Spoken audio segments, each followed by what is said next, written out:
Hello, how you going? I'm doing fine. Greetings from Finland. So, Jarkko is not here yet, but he should join soon. Excellent.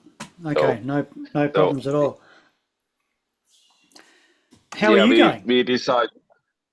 Ah, waking up, drinking my morning coffee. I'm real fine. Like I'm practicing here a bit. Excellent. Hey, Yeah. tell me about your instrument there. Tell me about it. How long you've been playing, and where you scored that one. Give us a bit of a history on it, if you don't mind. Give us a close look. Come on. Yeah, it's like we are in Finland. We are mainly using button accordions. So that piano keys are not common here. Talked we have them. Um, Right, I started playing at the age of 9, and right, like later on went to study at the conservatory because I wanted to be a musician. It to be my occupation, and I studied that, and later on studied in to be a music teacher, accordion teacher. right. So I'm and then came this band full, full like set up all my plans, messed up all my plans, and now I'm touring with them. How I how I don't strong complain.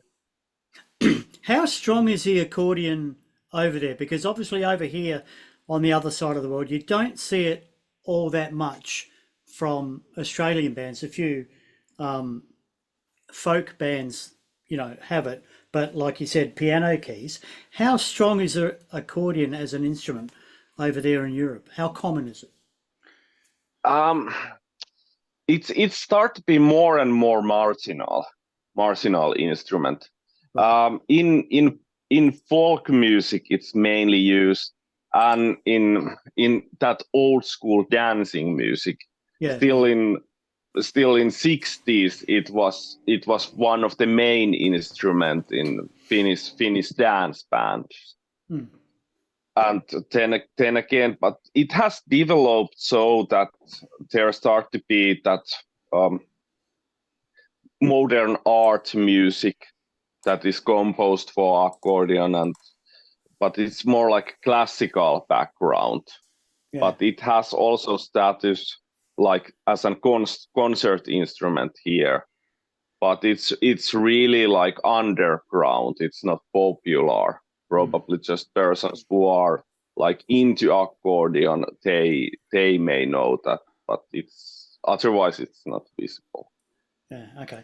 How really much. hmm, with it being so prevalent in the music of Korpiklani, was that did that come easy for, say, the general public to accept, or was it still a bit sort of out there? In Finland, it was, yeah, well, like we have history with that, because Yeah, yeah, yeah. like I told you, still in 60s, 70s, it was violin and accordion that created the party. People wanted to dance and drink something, so it was violin and accordion Mm. that took care of music entertainment here. But natural, so we have kind of roots for that. So I guess Finns know what we were aiming for with this kind of music and this kind of setup. Yeah. But like, yeah, it's about like folk music mixed with metal. So Mm. it's It's pretty good choice. If you want to do folk metal? it's an interesting sound, especially being so prevalent and high in the mix, I guess you could say. To hear so much of it, it's interesting, and way over here on the other side of the world, it's like out there. So it's good. Tell me about the latest album then.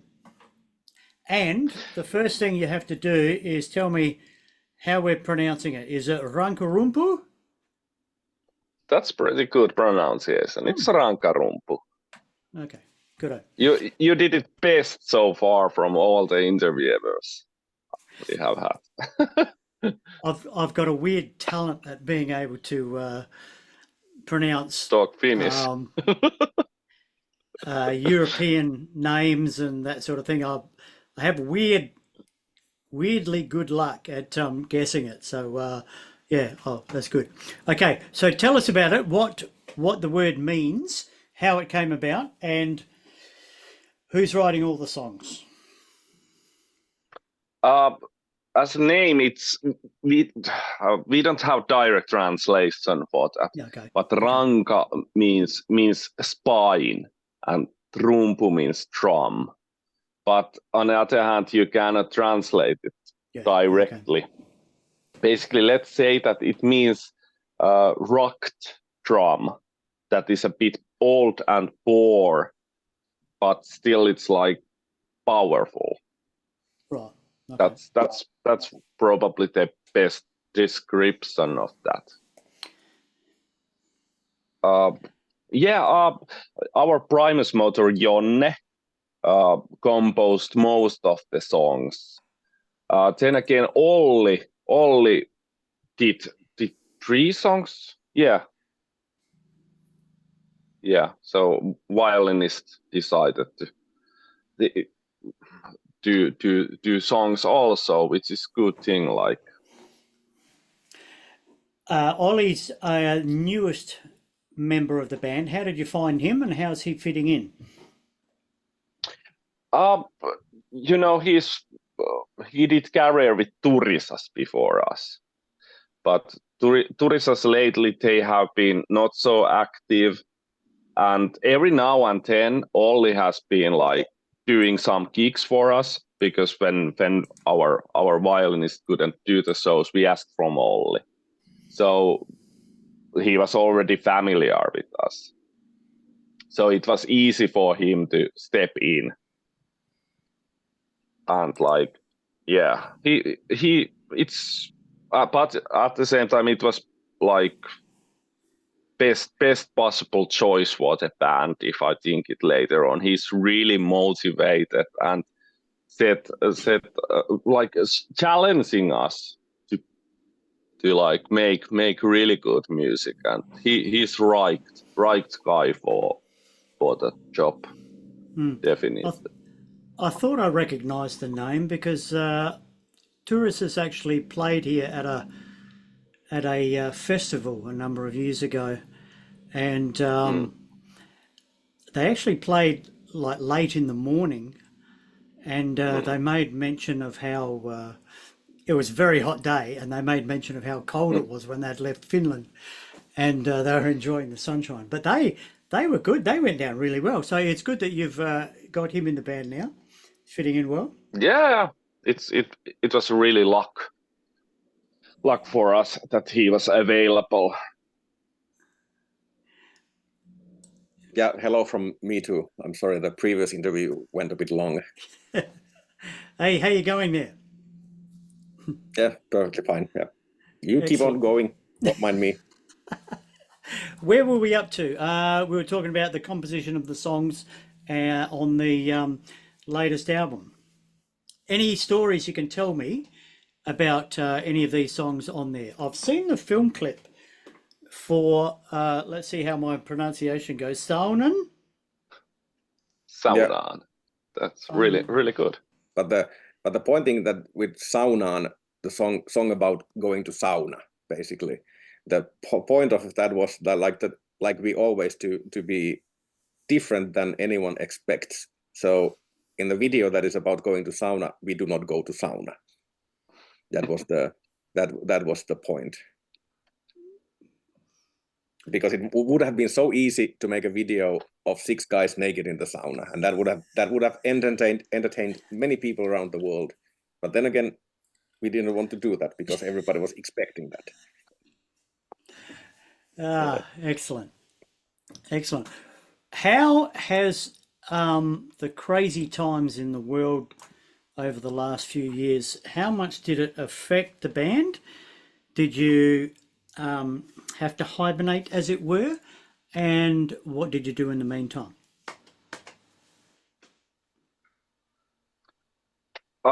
Yeah, it was strange times when thinking it later on. We didn't have gigs at all. Was it like first year 2021? Did we have any gigs? Probably First, 5 the, or something like that. yeah, the first COVID year was 2020, and then the shows just ended. I can't remember how many we did, but we didn't do much. And then we had all the time like these plans. The management and the booking agents, they worked together the whole Corona time. They worked together. They were booking shows. They were booking tours that just kept that were never published, of course, but they were booked. We had the venues, everything is done, and we're just expecting that like maybe the whatever bans will be lifted, but they never were. So we just kept on postponing or canceling all of them. So people were working to play shows, but they never happened. And actually, then after once we were allowed, once the bands were allowed to play, we started playing festivals, which is really nice. We played a lot of festivals during like now last couple of years, but like once the Corona times were over, like every band started touring. Like everything was booked. There were so many tours going on, so we didn't do that because there were no proper venues available, like and like possibly a bit of an overload of shows for people to attend to anyway. And so basically it's been our last proper tour that we did was end of 2019 with Elevate in North America. And now we did our like the next proper tour. We did it now like a few weeks ago in England and in England and Ireland. So just like 4.5 years without a tour, and that's a very long time for a band. Oh yeah, yeah. Have you lost any venues that you're aware of? I've spoken to a few people, and they've once like the Corona times, as we call them, were very hard on everybody, and including venue owners, and a few of them went under. So there's less venues for these bands to play. So you get that logjam that you were talking about. You've been affected by the loss of venues that you know of? I don't think we lost. I can only think about like my own hometown, which has a lot of venues for different sized bands. I don't think we've lost any. If anything, we've actually had a couple of more now in the past couple of years. But for example, the capital Helsinki, they've lost like venues. They don't really have anything proper anymore except Tavastia that has been there since the 60s. But that's the only like the proper sized club venue there. But I don't think the reason why the others are gone is not really the Corona. I think it's like the property development. Yes. Standard reason to lose venues.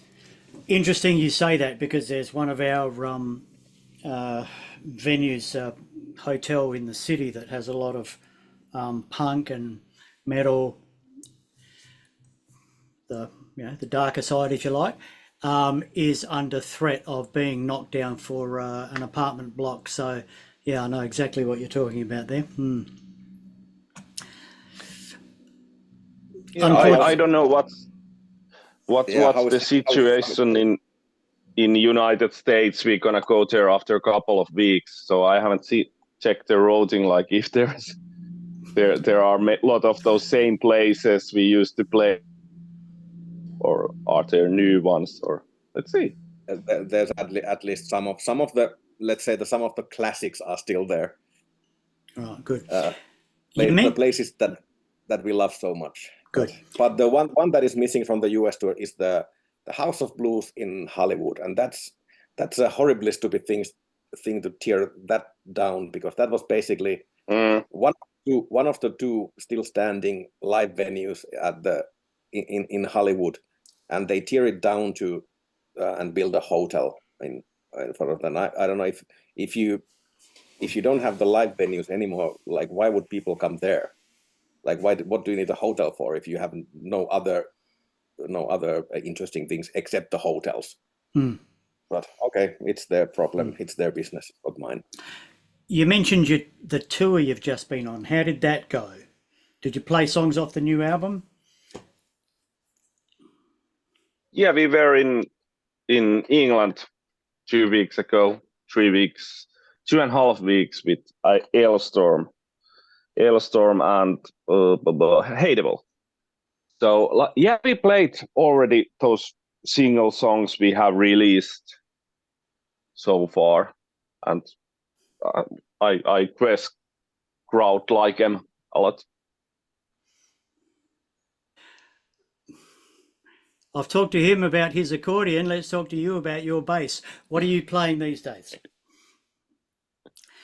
I've been playing BC Ridge basses for a long time now. I got my first BC Ridge Eagle years ago. I bought one because of Geezer Butler. I remember like one of my like it's on the album cover of like the gatefold of Live Evil album, that I remember looking at that like, okay, that's a nice looking bass. And then I got one and found how like early 1980s model, got one and realized how great the bass was. And then I got more, and then I got more, and then I got more. Now I have the house full of BC Ridge basses. But I've been using those BC Ridge Eagles live now for, I don't know, 10 years at least. What about amplification? What are you using for amplification these days? I'm going directly to a SoundSamp RBI preamp, and then from that directly to PA and monitor system. I don't have a like proper amp anymore. I haven't had in years. Excellent. Right. And that's of course like because the SoundSamp RBI, another one of my bass heroes, Geddy Lee of Rush, was using those at one time. So I decided to test one and had those since also. Not bad idols to have. No. Right, what's happening next? You've got the album coming out very soon. Is there another tour happening? And where are you going and with who? There's a week from now, on a Good Friday, actually, we are playing a festival in Belgium. And then a week from there, we start the 4-5 week North American tour with Visions of Atlantis and another band whose name I can't remember right now. Illuminate, yes. And then when we return from USA, we fly directly to France to play another festival. And then we go home. And then that's around May 9, May 10, something like that. And then there's a little break, and then like June basically start the summer festival season. So it's pretty much set till September now. Those festivals, I mean, we see the lineups from over here on the other side of the world, and we're just like, fuck off, because it's just so much, and there's so many of them. How do you go with them? Are they all a blur? Do you get to take in their festival experience, or are you in and out, playing one straight out to the next one? That depends on the festival and our schedule, but we usually do have time to enjoy the festival. Depends on of course like when we are playing as well, what is our slot. But it is I do like this, that we get to play in this like major metal festivals like Hellfest or whatever. So we play sort of not in the afternoon, but like early in the evening, like 7 or 8 or something like that. So you have plenty of time to have a few beers after your show and go and watch your favorite band or whatever you want to watch. So That's not a bad like time those. slot, actually. That's a pretty good time slot. That's the best time slot because you still Yeah, like, get to get wasted. yeah, but immediately, I think we haven't ever care about our playing time. Like, should we be the last band in the evening? No, we hate that. If it would be up to us, we would be one of the first bands, so we could have chance after our show to enjoy the festival. Our manager has complained to us that like many times that you guys, you have to think about the status of the band. You can't demand to play earlier. You have to demand to play later. You have to think about like how does it look for the look to the other promoters, that you have to think about the band status. And what we are thinking is that we have to get out of the out from the stage early to get drunk. Yeah, work done. Yeah. No, it's actually it's a very good time slot because the crowd's not too drunk either, so That thing too, yes. they're more likely to enjoy your show and remember it rather than, oh, how was the headline? Oh, fuck, I can't remember, man. Yeah. Hey, that's good point. We're gonna use that later on. Hey, best of luck with the new album, Rankarumpu. I hope I did that justice. Certainly sounds fun. Good luck with the release and good luck with the tour. Hopefully, maybe we'll see you down our way one day soon. Yeah, one day. Thanks for having a chat. Can you give us a